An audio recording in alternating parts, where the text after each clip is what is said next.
Mara baada ya klabu ya Yanga kuweza kutoka suluhu dhidi ya klabu ya Mbeya City kwa maana kwamba kupata sare tasa, washabiki wengi wa soka wamemjia juu mwalimu Romain Folz na kusema kwamba mwalimu huyo amekuja kuwa ni kama vile hana uwezo wa kufundisha klabu ya Yanga, kulingana na kwamba mwanzo alikuwa akifundisha timu lakini huoni mbinu zake kiwanjani zikifanywa kazi, na hiyo ikaweza kupelekea baadhi ya wachezaji wakubwa wenye quality za juu kuweza kuwa wakiamua michezo. Kwa mfano mtu kama Pacome, kina Andy Boyeli wale pamoja na wachezaji wengine kina Ekua, kina Kouma wakawa wakiamua michezo, lakini kwa sasa hivi hilo swala linaenda linashindikana taratibu, na wengi wameanza kuona kama hicho kitu hakiwezi kudumu siku zote. Kuna siku utahitaji mbinu ya mwalimu na sio uwezo wa mchezaji mmoja mmoja. Kwa hiyo wengi wamemjia juu na kumuona ni kama mwalimu ambaye amekuja kuibadilisha identity ya Yanga ambayo imekuwa ikichezwa kwa miaka mitano hii iliyopita, na sasa ameanza kutengeneza kitu ambacho hakieleweki, kwa sababu sasa hivi Yanga haieleweki inacheza namna gani na pia iko vipi. Hapo mwanzo wengi wanasema Yanga ilikuwa ikicheza kama timu ambayo inapiga pasi nyingi sana, timu ambayo ina control sana mchezo, inamiliki possession,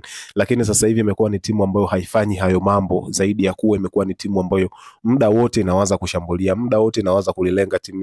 lango la timu pinzani. Na hatari kubwa ambayo timu hiyo inaweza kupitia ni kwamba kama wewe muda wote utakuwa ukienda kuishambulia timu pinzani, basi kutakuwa na uwezekano mkubwa sana ukitoka kuishambulia pia na ukapigwa counter attacks na ukaweza kufungwa. Kwa hiyo mashabiki wengi wamekuwa wakiona kuna hiyo changamoto, na wengi wamekuwa kitamani kocha huyu Romain Folz aondoke, na mara baada ya maneno kuwa mengi hatimaye ametajwa mwalimu Nabi ambaye pia naye aliweza kufukuzwa kazi kule katika timu ya Kaizer Chiefs kwamba huenda akajiunga na timu hiyo, lakini hizo ni taarifa zinazovuma, hazina uhakika wa moja kwa moja. Mashabiki tu wamekuwa wakizivumisha kwamba kuna uwezekano Nasreddine Nabi akaweza kujiunga na miamba hiyo ya Yanga. Na ukipita baadhi ya comment za wanajangwani mara baada ya mchezo wa Yanga na Mbeya City kutamatika, kuna wengine wamethubutu kusema hata Yanga ifanye haraka iweze kumsajili Nasreddine Nabi ili kuhakikisha kwamba Simba haiwezi kumpata mwalimu huyo, kwa sababu pia Simba nayo ipo kwenye wakati mgumu sana ikitafuta mwalimu. Kwa hiyo wengi hawataki kuona Nasreddine Nabi akiweza kujiunga na timu hiyo ya Simba,